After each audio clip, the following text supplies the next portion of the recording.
Meydan, bu meydan. Geleneksel sporlar ve çocuk oyunları. Geleneksel lezzetler. Kültür ve sanat atölyeleri. Konserler ve mehteran gösterisi. Geçmişten günümüze ne varsa bu meydanda. 26, 27, 28 Ağustos Küçükçekmece, İstanbul. Assalomu alaykum hurmatli televizor ko'ruvchilar. Bugun biz bu yerda Turk dunyosi milliy an'anaviy tantarbiya faoliyatida naq maydondan anglitish beryapmiz. Program taqdim qilyapmiz. Hozir yanimizda shu faoliyatga qatnashayotgan Qirg'izistondan kelib faoliyat qatnashayotgan vatanparvar peshqadamlarimizdan Ortiq Hojim, yana Qirg'iziston xalq assamblisining muavin raisi, Qirg'iziston Uyg'ur ittifoqining raisi Ortiq Hoji akamiz bilan suhbat olib boramiz. Hurmatli Ortiq Hoji aka, siz bugun bu yerda Turk dunyosi milliy an'anaviy tantarbiya faoliyatlarini ko'rib chiqdingiz va Uyg'urlarning faoliyatlarini ko'rdingiz. Uyg'urlar bu yerda madaniyat faoliyatlarini tanishtirib, menda Chidirda har xil faoliyatlar olib boryapti. Siz bu yerga kelgandan keyin shu faoliyatni ko'rgandan keyin qanday bir tushunchaga ega bo'ldingiz? Ta'sirotlaringizni olgan bo'lsa. Birinchidan men xursand, bugun mana shunday bir cho'ng bayramga men qatnashyapman. Bu birinchidan Turkiya millat, Turkiyada yashayotgan turkiy millatlarning bir cho'ng bayrami. Mishada yashayotgan millatlar o'ziniki urf-odatini, madaniyatini, tarixini bugungi kunda mana ko'rsatib, bu nimani belgilaydi desanglar, bu Turkiyadagi xalqaro do'stlikni kuchaytirish bir cho'ng bir qadam. Shuning uchun bugungi kunda shu bo'layotgan bayram Turkiyaning o'mlishiga, birlashishiga, davlat boy bo'lsa, xalqaro do'stlik so'z bo'lsa, bu davlat hech qachon rivojlanmaydi. Shuning uchun bugun Turkiya davlati bugun shunday bir cho'ng bayram o'tkazib o'tibdi.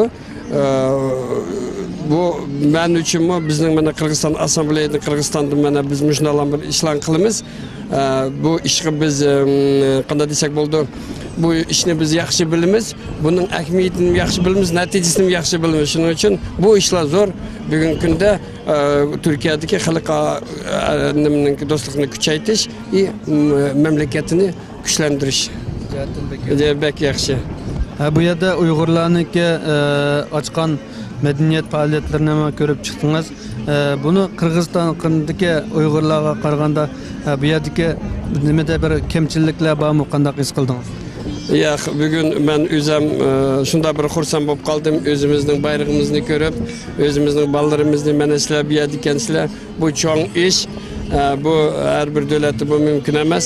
Turkiyada turkiy xalq, Turkiya shu Uyg'urlarning qo'llab-quvvatlab, shu bugungi problemada Uyg'urlarni boshqa turkiy millatlarni bag'ri bosgan uchun bugun biz shu bayrog'imizni, mashhada o'zimizning madaniyatimizni, tariximizni tanishtirib, shu ularni qurdik. Men cho'ng xursandman. Bo'ldi, boshqa qo'shimcha qilib demoqchi bo'lgan so'zingiz bormi shu faoliyatlar, Uyg'urlar, Turk dunyosi? Endi biz konferensiyaga kelgan, Kotahyada konferensiyada 3 kun bo'ldik. Cho'ng bir yaxshi bir konferensiya o'tdi. Bugungi kunda biz mana shu Istanbulda, men Istanbulga necha qitim kelyapman, ammo birinchi qitim o'zimizniki shunday Uyg'ur madaniyat markaziga birinchi qitim aloqa qilib, shunday ishlar birinchi qitim aralashyapman. Men uchun bu cho'ng bir xursand, bir yaxshi ish. Men o'ylayman, bundan keyin bu yerda kamchilik yo'q. Allohga shukr, mana sizlar mishada turib, mishada kuchinglar bor edi. Mush ishlarni qilyapsizlar, Alloh qilib sizlardan rozi bo'lsin. Bu bizga kerak cho'ng ish. Bundan keyin biz rivojlanib, texnik chiroyli, texnik yaxshi o'tkazishga harakat qilamiz. Rahmat. Rahmat bo'ldi, ko'p rahmat sizga. Assalomu alaykum hurmatli televizor ko'ruvchilar. Biz hozir shu Turk dunyosi Istanbulda ishlab Turk dunyosi milliy tantarbiya faoliyatida Qozog'istondan kelib bu faoliyatga ziyorat qilayotgan Qozog'iston peshqadamlaridan, vatanparvar zotlarimizdan, buyuklarimizdan Tursun Hoji akam yanimizda. Tursun Hoji akam bilan bu faoliyat to'g'risida, Uyg'urlarning milliy madaniyati to'g'risida suhbat olib boramiz. Oldi bilan taklifimizni qabul qilib, ziyoratimizga ma'qul deganligingiz uchun rahmat aytamiz. Bu faoliyatga siz qatnashgandan keyin bu yerda masalan qozoqlar, qirg'izlar, o'zbeklar, turkmenlar dunyoning har qaysi yerlaridagi shu turkiy millatlarga vakillik qiladigan jamiyat vaqtlar, tashkilotlar bu yerda to'planibdi. Siz bu yerga kelib mushularni ko'rgandan keyin qanday bir tushunchaga ega bo'ldingiz, qanday ta'sirotga ega bo'ldingiz? Bu vaqtdagi ko'z qarashlaringizni anglagan bo'lsak. Rahmat muxbir efendim. Bismillahirrahmanirrahim. Assalomu alaykum va rahmatullohi va barakatuh. Albatta bugungi bu o'tkazayotgan faoliyat shu Tomuzninki 15dan keyin nihoyatda keraklik, o'rinliq deb o'ylayman. Nimishki desa, eng birinchi bizga shu turkiy sistemadagi yashayotgan butkul qarindoshlarni birlashtirdi bunda uyushmalar shu nimalar.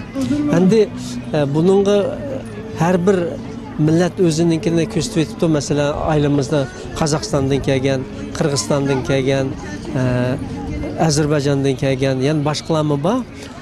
Bu faqat tantarbiya emas, madaniyat nima, san'at nima hammani billa bir-birimizga mushundaq biz bir millat, burun biz mushundaq bir to'q, hozir arilib ketdik deydigan ma'nosi hozir buni birlashtiraylik, birlik bo'lsin degan ma'noda o'tkazib o'tdi. Men nayt bundan xursand bo'ldim ko'rib, bo'lsa-mu o'zimizniki bayrog'imizni ko'rib, Ma'rif hamkorlash tashkiloti, uning raisi, uning o'pchurlikda ishlayotgan Maqsum afandimning yaqinlari hammasiga cho'ng rahmat, Alloh razı olsun.